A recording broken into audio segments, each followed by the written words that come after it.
Hello my dear students, welcome back to learn easily channel.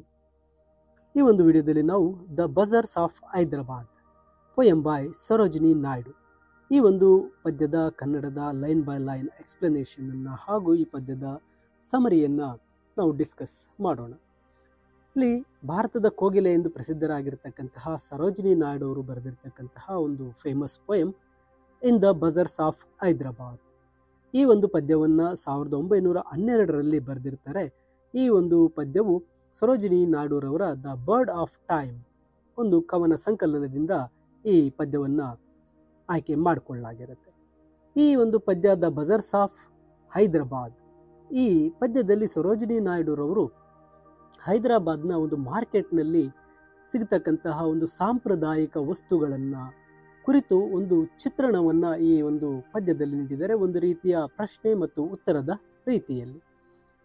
ಹಾಗಾದರೆ ಯಾವ ರೀತಿ ಸರೋಜಿನಿ ನಾಯ್ಡುರವರು ಆ ಒಂದು ಮಾರ್ಕೆಟ್ ಪ್ಲೇಸನ್ನು ವರ್ಣನೆ ಮಾಡಿದ್ದಾರೆ ಅನ್ನೋದನ್ನು ಲೈನ್ ಬೈ ಲೈನ್ ಈಗ ಕಲಿತಾ ಹೋಗೋಣ. ಇಲ್ಲಿ ಮೊದಲ ಸಾಲಿನಲ್ಲಿ ಹೇಳ್ತಾರೆ, what do you sell O merchants, richly your wares are displayed. ನೋಡಿ, ಇಲ್ಲಿ ಕೇಳ್ತಾ ಇದ್ದಾರೆ, ಓ ಮರ್ಚೆಂಟ್ಸ್ ಅಂದರೆ ಓ ವ್ಯಾಪಾರಿಗಳೇ, ನೀವು ಏನನ್ನ ಮಾರುತ್ತೀರಾ, ನೀವು ಯಾವ ವಸ್ತುಗಳನ್ನು ಮಾರ್ತಾ ಇದ್ದೀರಾ ಅಂತ ಕೇಳ್ತಾ ಇದ್ದಾರೆ. ಅಂದರೆ ಇಲ್ಲಿ ವ್ಯಾಪಾರಿಯ ವೃತ್ತಿಯನ್ನು ಮತ್ತು ಆತ ವ್ಯಾಪಾರ ಮಾಡ್ತಕ್ಕಂಥ ವಸ್ತುಗಳನ್ನು ಕುರಿತು ಕೇಳ್ತಾ ಇದ್ದಾರೆ. ಜೀವನದಲ್ಲಿ ನಾವು ಏನು ಗಳಿಸ್ತೇವೆ ಅಥವಾ ಮಾರಾಟ ಮಾಡ್ತೇವೆ ಎಂದು ಇದು ಸೂಚಿಸುತ್ತೆ. ಅಂದರೆ ನಮ್ಮ ಪರಿಶ್ರಮ, ಜ್ಞಾನ ಮತ್ತು ಕೌಶಲ್ಯಗಳನ್ನು ಕುರಿತು ಈ ಪ್ರಶ್ನೆ ಕೇಳ್ತಾ ಇದ್ದಾರೆ. ರಿಚ್ಲಿ ಯುವರ್ ವೇರ್ಸ್ ಆರ್ ಡಿಸ್ಪ್ಲೈಡ್, ಸಮೃದ್ಧವಾಗಿ ನಿಮ್ಮ ವಸ್ತುಗಳನ್ನು ಇಲ್ಲಿ ಪ್ರದರ್ಶನಕ್ಕೆ ಇಡಲಾಗಿದೆ ಅಂತ ಹೇಳ್ತಾ ಇದ್ದಾರೆ. ಅಂದರೆ ವ್ಯಾಪಾರಿಗಳು ತಮ್ಮ ವಸ್ತುಗಳನ್ನು ಮಾರೋದಕ್ಕಾಗಿ ಅತ್ಯಂತ ಆಕರ್ಷಕವಾಗಿ ಪ್ರದರ್ಶನಕ್ಕೆ ಇಟ್ಟಿದ್ದಾರೆ. ಜೀವನದಲ್ಲಿ ತಮ್ಮ ಸಾಮರ್ಥ್ಯಗಳು, ಸಂಪತ್ತು ಮತ್ತು ಗುಣಗಳನ್ನು ನಾವು ಹೇಗೆ ಪ್ರದರ್ಶಿಸುತ್ತೇವೆ ಎಂಬುದನ್ನು ಈ ಸಾಲು ಹೇಳುತ್ತೆ.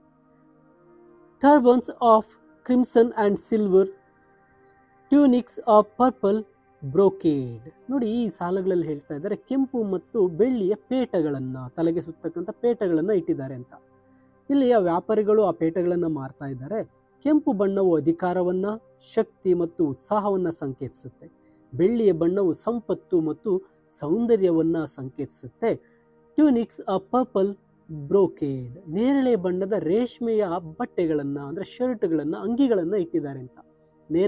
ನೇರಳೆ ಬಣ್ಣದ ಬ್ರೋಕೇಡ್ ಬಟ್ಟೆ ಅಂಗಿಗಳು ಕೂಡ ಅಲ್ಲಿ ಮಾರಾಟ ಮಾಡ್ತಾ ಇದ್ದಾರೆ. ಇಲ್ಲಿ ನೇರಳೆ ಬಣ್ಣವು ರಾಜಮನೆತನ, ಐಷಾರಾಮಿ ಮತ್ತು ಸೃಜನಶೀಲತೆಯನ್ನು ಸೂಚಿಸುತ್ತೆ.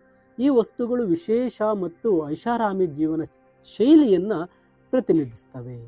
ಮುಂದಿನ ಸಾಲುಗಳಲ್ಲಿ ಹೇಳ್ತಾರೆ, mirrors with panels of amber, daggers with handles of jade. ನೋಡಿ, ಆಂಬರ್ ಬಣ್ಣದ್ದು, ಇಲ್ಲಿ ಆಂಬರ್ ಬಣ್ಣದ ಅಂಚುಗಳಿಂದ ಕೂಡಿರ್ತಕ್ಕಂತಹ ಒಂದು ಅಲಂಕಾರಿಕ ಕನ್ನಡಿಗಳನ್ನು ಇಲ್ಲಿ ಮಾರ್ತಾ ಇದ್ದಾರೆ. ಈ ಕನ್ನಡಿಗಳನ್ನು ನಮ್ಮನ್ನು ನಾವು ನೋಡಿಕೊಳ್ತಕ್ಕಂತಹ ಕನ್ನಡಿಗಳಾಗಿದೆ. ಇಲ್ಲಿ ಆಂಬರ್ ಬಣ್ಣವು ಸೌಂದರ್ಯ ಮತ್ತು ಆತ್ಮದ ಪ್ರತಿಬಿಂಬವನ್ನು ಪ್ರತಿನಿಧಿಸುತ್ತೆ. ಮತ್ತೆ ಜೇಡ್ನ ಹಿಡಿಗಳಿರ್ತಕ್ಕಂತಹ ಒಂದು ಡ್ಯಾಗರ್ಸ್ ಅಂದರೆ ಬರ್ಜಿಗಳು, ಕಟಾರಿಗಳನ್ನು ಕೂಡ ಮಾರ್ತಾ ಇದ್ದಾರೆ. ಜೇಡ್ ರತ್ನದ ಕಲ್ಲುಗಳನ್ನು ಹಿಡಿದಿರ್ತಕ್ಕಂತಹ ಈ ಬರ್ಜಿಗಳು ಕೂಡ ಮಾರಾಟ ಮಾಡಲಾಗುತ್ತೆ. ಈ ಬರ್ಜಿಗಳು ರಕ್ಷಣೆ, ಧೈರ್ಯ ಮತ್ತು ಶಕ್ತಿಯ ಪ್ರತೀಕ ಆಗಿದೆ. ಜೇಡ್ ಕಲ್ಲು ಒಂದು ಆಶೀರ್ವಾದ ಅಥವಾ ಒಂದು ಅದೃಷ್ಟದ ಸಂಕೇತವಾಗಿರುತ್ತೆ. ನಂತರ ಸಾಲುಗಳಲ್ಲಿ ಕೇಳ್ತಾರೆ, what do you weigh O vendors, saffron and lentil and rice. ನೋಡಿ, ಇಲ್ಲಿ ಕೇಳ್ತಾ ಇದ್ದಾರೆ, ಓ ವ್ಯಾಪಾರಿಗಳೇ ನೀವು ಏನನ್ನ ತೂಕ ಮಾಡ್ತಾ ಇದ್ದೀರಾ ಅಂತ. ಇಲ್ಲಿ ಸರೋಜಿನಿ ನಾಯ್ಡುರವರು ಮಾರಾಟಗಾರರಿಗೆ ಅವರು ಏನು ತೂಕ ಮಾಡ್ತಾ ಇದ್ದಾರೆ ಅಂತ ಕೇಳ್ತಾ ಇದ್ದಾರೆ. ಜೀವನದಲ್ಲಿ ನಾವು ನಮ್ಮ ಕರ್ತವ್ಯಗಳು ಮತ್ತು ಜವಾಬ್ದಾರಿಗಳ ಭಾರವನ್ನು ಹೇಗೆ ನಿರ್ವಹಿಸುತ್ತೇವೆ ಎಂಬುದನ್ನು ಈ ಸಾಲು ಹೇಳುತ್ತೆ. Saffron and lentil and rice, ಕೇಸರಿ ಮತ್ತು ಮಸೂರಗಳು, ಅಕ್ಕಿ ಅಂತ ಇಲ್ಲಿ ಆಹಾರ ಪದಾರ್ಥಗಳಾದಂತಹ ಕೇಸರಿ, ಮಸೂರ ಮತ್ತು ಅಕ್ಕಿ ಮಾರಾಟ ಮಾಡಲಾಗ್ತಾ ಇದೆ. ಇವು ದೈನಂದಿನ ಜೀವನದ ಮೂಲಭೂತ ಅಗತ್ಯಗಳನ್ನು ಪ್ರತಿನಿಧಿಸುತ್ತೆ. ಕೇಸರಿ ಪವಿತ್ರತೆಯನ್ನು ಹೇಳಿದ್ರೆ ಮತ್ತು ಐಷಾರಾಮಿಯನ್ನು ಸೂಚಿಸುತ್ತೆ. ಇಲ್ಲಿ ಮಸೂರ ಮತ್ತು ಅಕ್ಕಿಗಳು ಮೂಲಭೂತ ಅಗತ್ಯಗಳಾಗಿದೆ, ಪ್ರತಿಯೊಬ್ಬರಿಗೂ ದಿನನಿತ್ಯದ ಅಗತ್ಯಗಳಾಗಿರುತ್ತೆ. ನಂತರ ಕೇಳ್ತಾರೆ, what do you grind O ye maidens, sandalwood, henna and spice. ಮತ್ತೆ ಕೇಳ್ತಾ ಇದ್ದಾರೆ, ಓ ಮೇಡನ್ಸ್ ಅಂದರೆ ಹುಡುಗಿಯರೇ, ನೀವು ಏನನ್ನ ಗ್ರೈಂಡ್ ಮಾಡ್ತಾ ಇದ್ದೀರಾ, ಏನನ್ನ ಪುಡಿ ಮಾಡ್ತಾ ಇದ್ದೀರಾ, ಅರಿತಾ ಇದ್ದೀರಾ ಅಂತ ಕೇಳ್ತಾ ಇದ್ದಾಳೆ. ಇಲ್ಲಿ ಕವಿಯತ್ರಿ ಯುವತಿಯರಿಗೆ ಏನನ್ನ ಮಾಡ್ತಾ ಇದ್ದಾರೆ ಅಂತ ಕೇಳ್ತಾ ಇದ್ದಾರೆ. ಯುವತಿಯರು ತಮ್ಮ ಜೀವನಕ್ಕಾಗಿ ಹೊಸ ಆರಂಭಗಳನ್ನು ಹೇಗೆ ಸಿದ್ಧಪಡಿಸ್ತಾ ಇದ್ದಾರೆ ಎಂಬುದನ್ನು ಇಲ್ಲಿ ಸೂಚಿಸುತ್ತೆ. ಆ ಒಂದು ಹುಡುಗಿಯರು ಏನು ಮಾಡ್ತಾ ಇದ್ದಾರೆ, ಶ್ರೀಗಂಧ, ಹೆನ ಮತ್ತು ಸ್ಪೈಸ್ ಅಂದರೆ ಇಲ್ಲಿ ಮಸಾಲೆ ಪದಾರ್ಥಗಳನ್ನು ಅವರು ರೆಡಿ ಮಾಡ್ತಾ ಇದ್ದಾರೆ. ಶ್ರೀಗಂಧ ಮತ್ತು ಹೆನ್ನ ಸೌಂದರ್ಯ ಮತ್ತು ಸಂಪ್ರದಾಯದ ಪ್ರತೀಕಗಳಾದರೆ, ಮಸಾಲೆಗಳು ಜೀವನಕ್ಕೆ ರುಚಿ ಮತ್ತು ಆಕರ್ಷಣೆಯನ್ನು ನೀಡ್ತಕ್ಕಂಥ ಅಂಶಗಳಾಗಿರುತ್ತೆ. ನಂತರ ಪ್ರಶ್ನೆ ಕೇಳ್ತಾರೆ, what do you call O ye pedlars chessmen and ivory dice. ನೋಡಿ ಇಲ್ಲಿ ಹೇಳ್ತಾ ಇದ್ದಾರೆ, ಓ ಪೆಡ್ಲರ್ಸ್, ಓ ಪಾದುಗಾರರೇ ಅಂದರೆ ಓಡಾಡ್ತಕ್ಕಂಥ ಅಲೆಮಾರಿಗಳೇ, ನೀವು ಏನು ಕೂಗ್ತಾ ಇದ್ದೀರಾ? ಇಲ್ಲಿ ಅಲೆಮಾರಿ ವ್ಯಾಪಾರಗಳನ್ನು, ಯಾವ ವಸ್ತುಗಳನ್ನು ಕೂಗ್ತಾ ಇದ್ದೀರಾ ಅಂತ ಪ್ರಶ್ನೆ ಕೇಳ್ತಾರೆ. ಅಲೆಮಾರಿಗಳು ತಮ್ಮ ವೃತ್ತಿ ಮತ್ತು ಪ್ರಗತಿಗಾಗಿ ಜೀವನದ ಹಾದಿಯಲ್ಲಿ ಹೇಗೆ ಮುಂದುವರಿತಾರೆ ಎಂಬುದನ್ನು ಈ ಸಾಲು ಹೇಳುತ್ತೆ. ಅವ್ರು ಏನು ಕೂಗ್ತಾ ಇದ್ದಾರೆ? ಚೆಸ್ ಮತ್ತು chess man and ivory dice. Ivory dice ಅಂದರೆ ದಂತದ ದಾಳಗಳು. ಇಲ್ಲಿ ಅಲೆಮಾರಿಗಳು ಚೆಸ್ ಆಟದ ಕಾಯಿಗಳು, ದಂತದ ದಾಳಗಳನ್ನು ಮಾರ್ತಾ ಇದ್ದಾರೆ.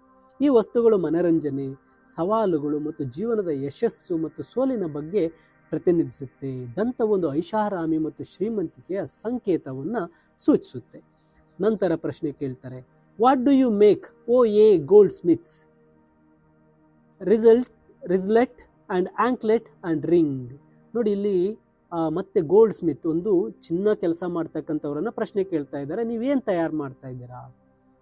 ಇಲ್ಲಿ ಚಿನ್ನದ ಕೆಲಸ ಮಾಡುವವರು ಜೀವನದಲ್ಲಿ ಸಂಪತ್ತು, ಸೌಂದರ್ಯ ಮತ್ತು ಮೌಲ್ಯಗಳನ್ನು ಹೇಗೆ ನಿರ್ಮಿಸ್ತಾರೆ ಅನ್ನೋ ಒಂದು ಪ್ರಶ್ನೆಯಾಗಿರುತ್ತೆ. ಅವರು ಬಳೆಗಳು, ರೆಸ್ಲೆಟ್ಸ್ ಅಂದರೆ ಬಳೆಗಳು, ಆಂಕ್ಲೆಟ್ಸ್ ಅಂದಾಗ ಕಾಲಿಗೆ ಹಾಕ್ತಕ್ಕಂತಹ ಒಂದು ಚೈನುಗಳು, ರಿಂಗ್ಸ್ ಮತ್ತು ಉಂಗುರಗಳನ್ನು ಮಾಡ್ತಾ ಇದ್ದಾರೆ. ಚಿನ್ನದ ಕೆಲಸ ಮಾಡೋರು ಬಳೆ, ಕಾಲುಂಗುರ, ಉಂಗುರಗಳನ್ನು ತಯಾರಿಸ್ತಾ ಇದ್ದಾರೆ. ಇವು ಮಹಿಳೆಯರ ಸೌಂದರ್ಯ ಮತ್ತು ಅಲಂಕಾರದ ಪ್ರತೀಕಗಳಾಗಿರುತ್ತೆ. ನಂತರ ಮುಂದಿನ ಸಾಲುಗಳಲ್ಲಿ ಹೇಳ್ತಾರೆ, bells for the feet of blue pigeons frail as dragon fly wing. ನೋಡಿ ಇಲ್ಲಿ ಹೇಳ್ತಾ ಇದ್ದಾರೆ, ನೀಲಿ ಪಾರಿವಾಳಗಳ ಕಾಲುಗಳಿಗೆ ಒಂದು ಗಂಟೆಗಳನ್ನು ಮಾಡ್ತಾ ಇದ್ದಾರೆ. ಇಲ್ಲಿ ಪಾರಿವಾಳಗಳು ಶಾಂತಿ ಮತ್ತು ಸ್ವಾತಂತ್ರ್ಯವನ್ನು ಪ್ರತಿನಿಧಿಸುತ್ತೆ. ಇದು ಶಾಂತಿಯಿಂದ ಬದುಕುವ, ಆನಂದಿಸುವ ಜನರ ಗುಣಗಳನ್ನು ಸೂಚಿಸುತ್ತೆ. ನಂತರ ಪ್ರೇಲ್ಸ್ ಆಸ್ ಡ್ರ್ಯಾಗನ್ ಫ್ಲೈ ವಿಂಗ್, ದುಂಬಿಯ ರೆಕ್ಕೆಗಳಂತೆ ಸೂಕ್ಷ್ಮವಾಗಿದೆ ಅಂತ. ಪಾರಿವಾಳಗಳ ಕಾಲುಗಳಿಗೆ ಕಟ್ಟುವ ಗಂಟೆಗಳು ದುಂಬಿಯ ರೆಕ್ಕೆಯಂತೆ ತುಂಬ ಸೂಕ್ಷ್ಮವಾದವು. ಈ ಸಾಲು ಜೀವನದ ಕ್ಷಣಿಕ ಮತ್ತು ಸೂಕ್ಷ್ಮತೆಯ ಬಗ್ಗೆ ಹೇಳುತ್ತೆ. ಪ್ರೀತಿ ಮತ್ತು ಸೌಂದರ್ಯ ಹೇಗೆ ಸೂಕ್ಷ್ಮ ಮತ್ತು ಅವು ಒಂದು ನಂಬಿಕೆಯನ್ನು ಕಳ್ಕೊಂಡಾಗ ನಾಶವಾಗುವಂಥದ್ದು ಅಂತ ಸಹನು ಹೇಳ್ತಾ ಇದ್ದಾರೆ. ನಂತರ girdles of gold for dancers, scabbards of gold for the king. ಆ ಒಂದು ಮಾರುಕಟ್ಟೆಯಲ್ಲಿ ಡ್ಯಾನ್ಸ್ ಮಾಡ್ತಕ್ಕಂಥ ನರ್ತಕಿಯರಿಗೆ ಚಿನ್ನದ ಒಂದು ಕಾಲ್ಪಟ್ಟಿಗಳನ್ನು ಮಾಡಲಾಗ್ತಾ ಇದೆ. ಚಿನ್ನವು ಯಶಸ್ಸು, ಸಂಪತ್ತನ್ನು ಸೂಚಿಸುತ್ತೆ. ನರ್ತಕರು ತಮ್ಮ ಕಲೆಯನ್ನು ಪ್ರದರ್ಶಿಸುವುದನ್ನು ಇದು ಹೇಳುತ್ತೆ. Scabbards of gold for the king, ರಾಜರಿಗೆ ಚಿನ್ನದ ಕವಚಗಳು, ರಾಜರ ಖಡ್ಗಗಳಿಗೆ ಚಿನ್ನದ ಕವಚಗಳನ್ನು ತಯಾರಿಸಲಾಗ್ತಾ ಇದೆ. ಇಲ್ಲಿ ಆ ಖಡ್ಗಗಳು, ಕತ್ತಿಗಳು ಶಕ್ತಿ ಮತ್ತು ಅಧಿಕಾರವನ್ನು ಪ್ರತಿನಿಧಿಸುತ್ತೆ. ಕವಚವು ರಕ್ಷಣೆ ಮತ್ತು ಘನತೆಯನ್ನು ಸೂಚಿಸುತ್ತೆ. ಮತ್ತೊಂದು ಪ್ರಶ್ನೆ ಕೇಳ್ತಾರೆ, what do you cry O ye fruit men citron pomegranate and plum. ಈಗ ಹಣ್ಣು ಮಾರುವವರನ್ನ ಕೇಳ್ತಾ ಇದ್ದಾರೆ, ಹಣ್ಣು ಮಾರುವವರೇ ನೀವೇನು ಕೂಗ್ತಾ ಇದ್ದೀರಾ, ನೀವು ಏನನ್ನ ಮಾರ್ತಾ ಇದ್ದೀರಾ ಅಂತ ಕೇಳ್ತಾ ಇದ್ದಾರೆ. ಹಣ್ಣುಗಳು ಜೀವನದ ಸಿಹಿ ಮತ್ತು ಆಹ್ಲಾದಕರ ಅಂಶವನ್ನು ಹೇಳುತ್ತೆ. ಅವರು ನಿಂಬೆಹಣ್ಣು, ಕಿತ್ತಳೆ ಹಣ್ಣು, ಮೂಸಂಬಿ, ದಾಳಿಂಬೆ, ಪ್ಲಮ್ ಹಣ್ಣುಗಳನ್ನು ಮಾರ್ತಾ ಇದ್ದಾರೆ. ಹಣ್ಣು ಮಾರುವವರು ಆ ಒಂದು ಜೀವನದ ವೈವಿಧ್ಯತೆ ಮತ್ತು ಸಂತೋಷವನ್ನು ಈ ಹಣ್ಣು ಮಾರಾಟಗಾರರು ಸೂಚಿಸ್ತಾರೆ. ಮತ್ತೊಂದು ಪ್ರಶ್ನೆ ಕೇಳ್ತಾರೆ, what do you play O musicians sitar, sarangi and drum. ಇಲ್ಲಿ ಸಂಗೀತಗಾರರನ್ನ ಪ್ರಶ್ನೆ ಮಾಡ್ತಾ ಇದ್ದಾರೆ. ಆ ಸಂಗೀತಗಾರರು ನೀವು ಯಾವ ಒಂದು ವಾದ್ಯಗಳನ್ನು ನುಡಿಸ್ತಾ ಇದ್ದೀರಾ? ಸಂಗೀತವು ಭಾವನೆಗಳನ್ನು ವ್ಯಕ್ತಪಡಿಸುತ್ತೆ, ಮನಸ್ಸಿಗೆ ನೆಮ್ಮದಿಯನ್ನು ನೀಡ್ತಕ್ಕಂತಹ, ಜೀವನಕ್ಕೆ ಲಯವನ್ನು ನೀಡುವ ಒಂದು ಸಾಧನವಾಗಿದೆ. ಸಿತಾರ್, ಸಾರಂಗಿ ಮತ್ತು ಡ್ರಮ್ಗಳನ್ನು ನೀವು ಬಾರಿಸ್ತಾ ಇದ್ದೀರಾ ಅಂತ ಕೇಳ್ತಾರೆ. ಅಂದರೆ ಇಲ್ಲಿ ಈ ಒಂದು ವಾದ್ಯಗಳು ವಿಭಿನ್ನ ಭಾವನೆಗಳನ್ನು, ಆನಂದವನ್ನು ಸೂಚಿಸುತ್ತೆ. ಸಿತಾರ್ ಭಾವನಾತ್ಮಕತೆಯನ್ನು, ಸಾರಂಗಿ ಸೂಕ್ಷ್ಮತೆಯನ್ನು, ಡ್ರಮ್ ಉತ್ಸಾಹವನ್ನು ಪ್ರತಿನಿಧಿಸುತ್ತೆ. ಮತ್ತೆ ಪ್ರಶ್ನೆ ಕೇಳ್ತಾರೆ, what do you chant O magicians spells for aeons to come. ಇಲ್ಲಿ ಆ ಒಂದು ಮ್ಯಾಜಿಕ್ ಮಾಡೋರನ್ನ ಕೇಳ್ತಾ ಇದ್ದಾರೆ, ಮಾಂತ್ರಿಕರನ್ನ ಪ್ರಶ್ನೆ ಕೇಳ್ತಾ ಇದ್ದಾರೆ ಕವಿಯತ್ರಿಯವರು. ನೀವು ಯಾವ ಮಂತ್ರಗಳನ್ನ ಹೇಳ್ತಾ ಇದ್ದೀರಾ? ಇಲ್ಲಿ ಮಾಂತ್ರಿಕರು ಭವಿಷ್ಯ, ಅದೃಷ್ಟ ಮತ್ತು ಶಕ್ತಿಯನ್ನ ಸೂಚಿಸ್ತಾರೆ. ಇದು ನಂಬಿಕೆ ಮತ್ತು ಶಕ್ತಿಯನ್ನ ಪ್ರತಿನಿಧಿಸುತ್ತೆ. ಅವರು ಹೇಳ್ತಾರೆ, ಆ ಮಾಂತ್ರಿಕರು ಸ್ಪೆಲ್ಸ್ ಆಫ್ ಏನ್ಸ್ ಟು ಕಮ್, ಅಂದ್ರೆ ಆ ಮಾಂತ್ರಿಕರು ಮುಂದಿನ ಯುಗಗಳಿಗಾಗಿ ಮಂತ್ರಗಳನ್ನ ಜಪಿಸ್ತಾ ಇದ್ದಾರೆ. ಇವರು ಕಾಲದ ನಿರಂತರ ಭವಿಷ್ಯ ಮತ್ತು ನಂಬಿಕೆಗಳನ್ನ ಈ ಸಾಲ ಸೂಚಿಸುತ್ತೆ. What do you weave O ye flower girls with tassel of azure and red. ನೋಡಿ, ಇಲ್ಲಿ ಮತ್ತೆ ಆ ಹೆಣ್ಣು ಮಕ್ಕಳನ್ನ ಪ್ರಶ್ನೆ ಕೇಳ್ತಾ ಇದ್ದಾರೆ. ನೀವು ಏನನ್ನ ಎಣಿತಾ ಇದ್ದೀರಾ, ನೇಯ್ತಾ ಇದ್ದೀರಾ ಅಂತ ಹೆಣ್ಣು ಮಕ್ಕಳಿಗೆ ಪ್ರಶ್ನೆ ಕೇಳ್ತಾ ಇದ್ದಾರೆ. ಆ ಹೂವುಗಳು ಎಣಿತಾ ಇದ್ದೀರಾ ಜೀವನ, ಸೌಂದರ್ಯ ಮತ್ತು ಭಾವನೆಗಳನ್ನ ಪ್ರತಿನಿಧಿಸುತ್ತೆ. ಇಲ್ಲಿ with tassels of azure and red, ಆಕಾಶ ನೀಲಿ ಬಣ್ಣ ಮತ್ತೆ ಕೆಂಪು ಕುಚ್ಚುಗಳಿಂದ ಅಂತ. ನೀಲಿ ಮತ್ತು ಕೆಂಪು ಕುಚ್ಚುಗಳಿಂದ ಹೂಗಳನ್ನ ಎಣಿತಾ ಇದ್ದೀರಾ. ಆ ನೀಲಿ ಮತ್ತು ಕೆಂಪು ಬಣ್ಣಗಳು ಜೀವನದ ವಿವಿಧ ಭಾವನೆಗಳನ್ನ ಸೂಚಿಸುತ್ತೆ. Crowns for the brow of a bridegroom, chaplets to garland his bed. ನೋಡಿ, ಆ ಒಂದು ವರನಿಗೆ, ಒಬ್ಬ ಮದುವೆ ಗಂಡಿಗೆ ಹೂವಿನ ಕಿರೀಟಗಳನ್ನ ಎಣಿತಾ ಇದೆ. ಕಿರೀಟ ಅಂತಕ್ಕಂಥದ್ದು ಗೌರವ, ಅಧಿಕಾರ ಮತ್ತು ಹೊಸ ಜೀವನದ ಆರಂಭವನ್ನ ಸೂಚಿಸುತ್ತೆ. ಚಾಪ್ಲೆಟ್ಸ್ ಟು ಗಾರ್ಲ್ಯಾಂಡ್ ಇಸ್ ಬೇಡ್, ಅವನ ಹಾಸಿಗೆಯನ್ನು ಅಲಂಕರಿಸಲು ಹೂವಿನ ಮಾಲೆಗಳನ್ನ ಎಣಿತಾ ಇದ್ದೀರಾ. ಅಂದ್ರೆ ಆ ಒಬ್ಬ ಮದುಮಗನ ಒಂದು ಹಾಸಿಗೆಗಾಗಿ ಹೂಮಾಲೆಗಳನ್ನು ತಯಾರಿಸ್ತಾ ಇದ್ದಾರೆ. ಇದು ಸಂತೋಷ, ಪ್ರೀತಿ, ಒಂದು ಹೊಸತನದ ಆರಂಭದ ಸಂಕೇತವಾಗಿದೆ. ನಂತರ ಸಾಲಲ್ಲಿ ಹೇಳ್ತಾರೆ, sheets of white blossoms new garnered to perfume the sleep of the dead. ನೋಡಿ, ಕೊನೆ ಸಾಲುಗಳಲ್ಲಿ ಹೇಳ್ತಾ ಇದ್ದಾರೆ ಶೀಟ್ಸ್ ಅಂದ್ರೆ ಒಂದು ಕೊನೆ 2 ಸಾಲಲ್ಲಿ ನಮ್ಮ ಕವಿಯತ್ರಿ ಆಗಿರ್ತಕ್ಕಂಥ ಸರೋಜಿನಿ ನಾಯ್ಡು ಅವರು ಹೇಳಲು ಹೊರಟಿರ್ತಕ್ಕಂಥದ್ದು ಯಾವ ರೀತಿ ಕೊನೆಗೊಳಿಸ್ತಾ ಇದ್ದಾರೆ ಎಂದಾಗ, sheets of white blossoms new garnered ಅಂದಾಗ ಇಲ್ಲಿ ಹೊಸದಾಗಿ ಸಂಗ್ರಹಿಸಿದಂಥ ಬಿಳಿ ಹೂಗಳಿಂದ ಒಂದು ಹಾಳೆಗಳನ್ನ ಮಾಡಲಾಗ್ತಾ ಇದೆ.